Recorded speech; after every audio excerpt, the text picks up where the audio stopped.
ലോകത്തിലെ എല്ലാ മനുഷ്യരും നമ്മളെ മറന്നാലും, നമ്മളെ സ്നേഹിച്ചവരും നമ്മെ സ്നേഹിച്ചവരും നമ്മൾ കൈത്താങ്ങൽ കൊടുത്തവരും നമ്മളോട് കൂടെ നിന്നവരും രക്തബന്ധങ്ങളിലുള്ളവരും എല്ലാവരും മറന്നാലും മറക്കാത്ത ഒരു ദൈവം നമ്മോട് കൂടെ ഉണ്ട്.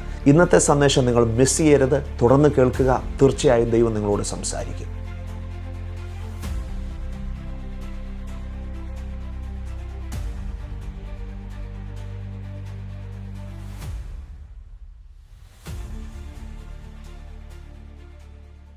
എല്ലാവർക്കും യേശുക്രിസ്തുവിൻ്റെ നാമത്തിലുള്ള സ്നേഹവന്ദനം. അല്പനിമിഷം വചനത്തിൽ നിന്നുള്ള ചിന്തകൾ നമുക്ക് ഒരുമിച്ച് ധ്യാനിക്കാം. ഈ ലോകത്തിൽ എല്ലാവരും നമ്മളെ മറന്നാലും ദൈവം ഒരിക്കലും നമ്മളെ മറക്കില്ല കേട്ടോ. അപ്പനും അമ്മയും സഹോദരങ്ങളും ബന്ധുമിത്രാദികളും കൂട്ടുകാരും എല്ലാവരും മറന്നെന്നിരിക്കാം. എന്നാൽ നമ്മളെ മറക്കാതെ ഓരോ ദിവസവും നമ്മെ സ്നേഹിക്കുന്ന ഒരു സ്വർഗീയ അപ്പ നമുക്ക് ഉയരത്തിലുണ്ട് എന്നുള്ള കാര്യം നിങ്ങൾ മറക്കരുതേ.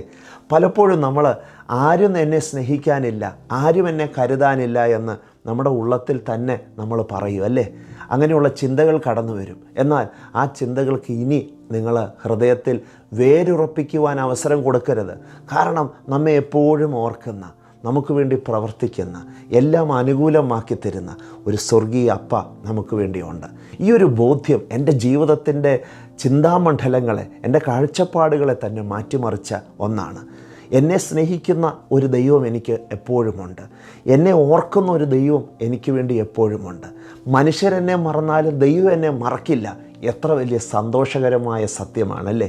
ദൈവവചനം ഇപ്രകാരം പറയുന്നു, 115-ാം സങ്കീർത്തനം 12-ാം വാക്യം, യഹോവ നമ്മെ ഓർത്തിരിക്കുന്നു, അവൻ അനുഗ്രഹിക്കും. ദൈവം നമ്മെ ഓർത്താൽ അതിൻ്റെ പിന്നിൽ ഒരു അനുഗ്രഹം മറഞ്ഞു കിടപ്പുണ്ട്. മനുഷ്യരെല്ലാം നമ്മളെ മറക്കട്ടെ, ദൈവം നമ്മെ ഓർത്ത് നമ്മെ അനുഗ്രഹിക്കുന്ന ദൈവമാണ്. ഉൽപ്പത്തി പുസ്തകം 8-ാം അധ്യായത്തിൽ നോഹയുടെ ചരിത്രം നമുക്ക് കാണാം. അവിടെ പറയുന്നു, ദൈവം നോഹയും അവൻ്റെ കുടുംബത്തെയും ഓർത്തു. അതുവരെ ഈ പെട്ടകത്തിനകത്ത് നോഹയും കുടുംബവും എങ്ങോട്ടെന്നില്ലാതെ വെള്ളത്തിൻ്റെ മുകളിലൂടെ ദീർഘദിവസങ്ങൾ പെട്ടകത്തിനകത്ത് ചലിച്ചുകൊണ്ടിരിക്കുക. എവിടെയും ഉറയ്ക്കാൻ കഴിയാതെ ആ പെട്ടകം ചലിച്ചുകൊണ്ടിരുന്നു. എന്നാൽ ദൈവം അവരെ ഓർത്തപ്പോൾ അടുത്ത വചനഭാഗങ്ങൾ കാണുന്നു, ആ പെട്ടകം അരാരാത്ത് പർവ്വതത്തിൽ ഉറച്ചു. ദൈവം നിങ്ങളെ ഓർത്താൽ നിങ്ങളെ അനുഗ്രഹിക്കും, നിങ്ങളെ സ്ഥിരപ്പെടുത്തും, നിങ്ങളെ ദൈവം ഒരു പൊസിഷനിലാക്കും. ദൈവത്തിൻ്റെ ആ വലിയ പദ്ധതികൾ നിങ്ങളുടെ മുമ്പിൽ തുറന്നു വരട്ടെ എന്ന് ഞാൻ ആത്മാർത്ഥമായിട്ട് പ്രാർത്ഥിക്കുക. ഈ ദിവസങ്ങളിൽ ദൈവം നമ്മെ ഓർക്കുന്ന ദിവസങ്ങളാണ്. ദൈവം നമ്മെ മറന്നിട്ടില്ല.